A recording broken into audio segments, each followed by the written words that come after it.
अहं क्रतुरहं यज्ञस्वधाहमहमौषधम् मन्त्रोऽहमहमेवाज्यम् अहमग्निरहं हुतं पिताहमहस्य जगतो माता धाता पितामहः वेद्यं पवित्रमोङ्कार ऋक्सां यजुरेव च गतिर्भर्ता प्रभुः साक्षी निवासः शरणं सुहृत् प्रभवः प्रलयस्थानं निधानं बीजमव्ययम्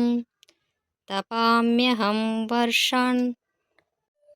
निगृह्णाम्युत्सृजामि च अमृतं चैव मृत्युश्च सदसच्चाहमर्जुन